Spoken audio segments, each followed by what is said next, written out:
Welcome to Your Guide to Outside. This is Gary Lancaster. Cecilia and I are with a good friend of mine, Jeff Daniels, this week, and we're headed to Gillette, Wyoming in Area 17 to do some antelope hunting.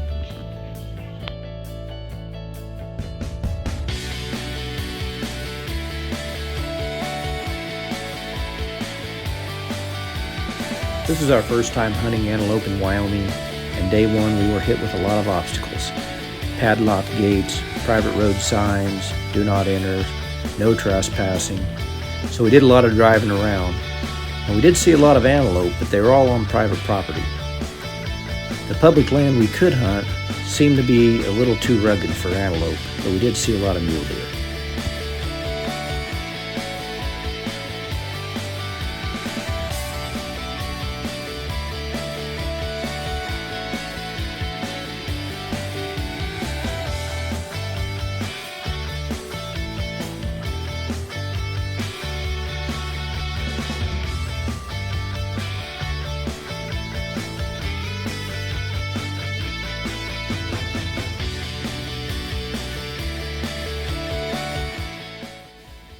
We found a large piece of public land we could camp on, and we spent the night there, and day two hiked around.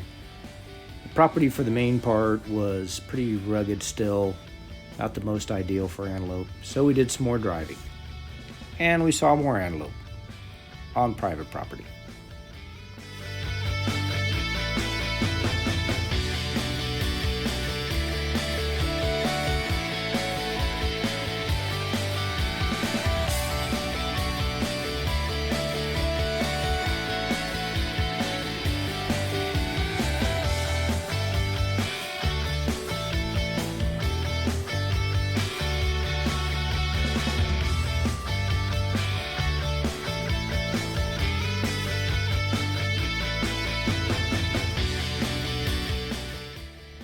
With day three came the snow and the wind. We had spent the night in a hotel in Gillette, and on our drive we saw, you guessed it, more antelope, and they were on private property.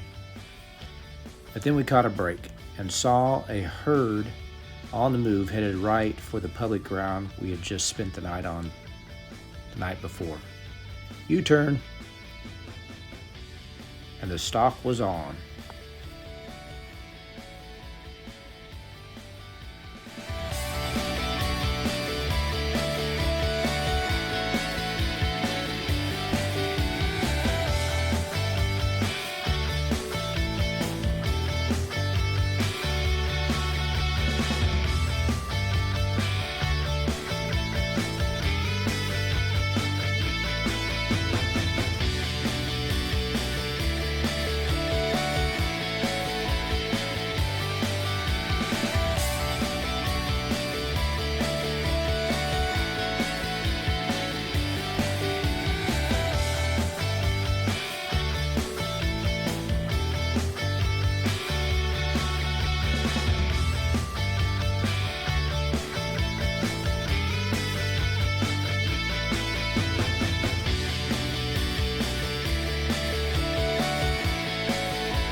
We were trying to cut them off, but didn't realize how fast they were moving and overshot them. We were busted.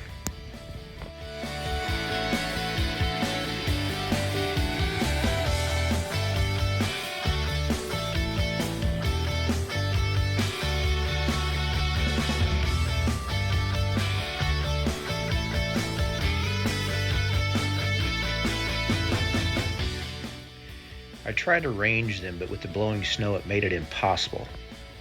I kept getting readings like 10 yards, 100 yards, 75 yards.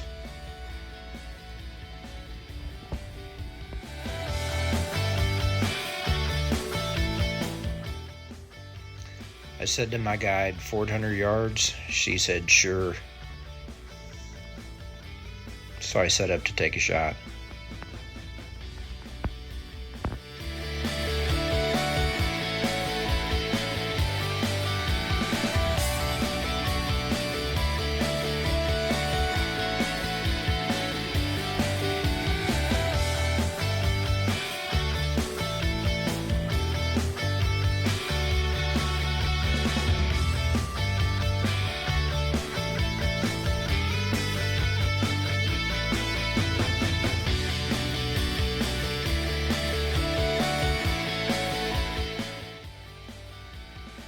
Missed.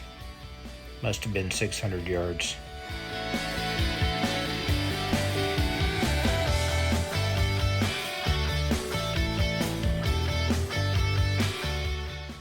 So we regrouped and headed north to our original destination. There's a large piece of property with some walk-in access and some state ground that made up a pretty large portion, probably close to 6,000 or 7,000 acres. The terrain looked a little more prospectable for antelope, and we just set out to walk in it.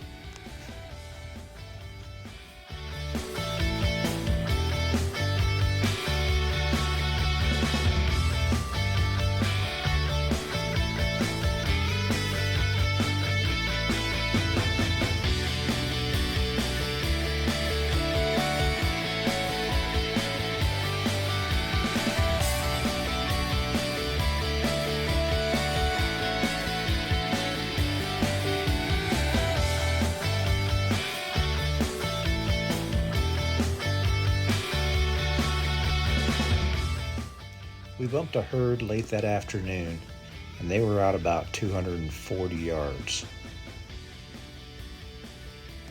But Jeff's safety froze up on him, and they were gone. We caught up with them, and they were still on public ground, but we decided it was getting late. We'd put them to bed and come back in the morning. On day 4, we were really under the gun. We'd met some truckers at the hotel that said a big storm was rolling in, and we'd do good to wrap this up and get out of Dodge. We were headed back to see if we could find the herd that we had bumped the day before, when by some stroke of fate, we saw the same herd from yesterday moving across the same piece of public land. U-turn. This time we set up and let them come to us. The hardest part was picking out and shooting at the same time.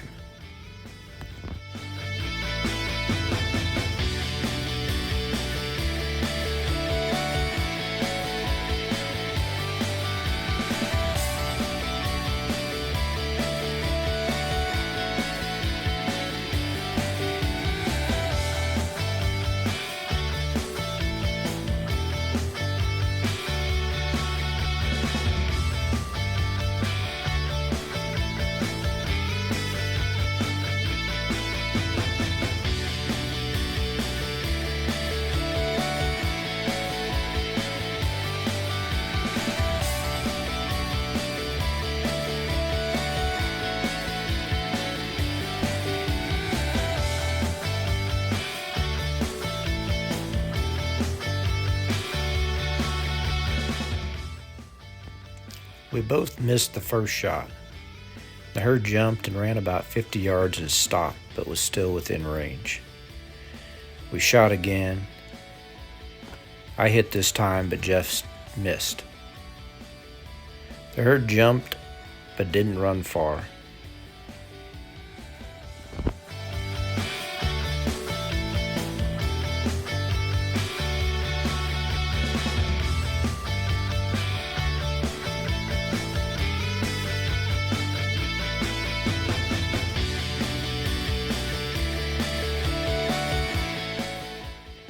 We were trying to decide if Jeff had hit his buck or not. Decided that he hadn't, and picked one out at the back of the group.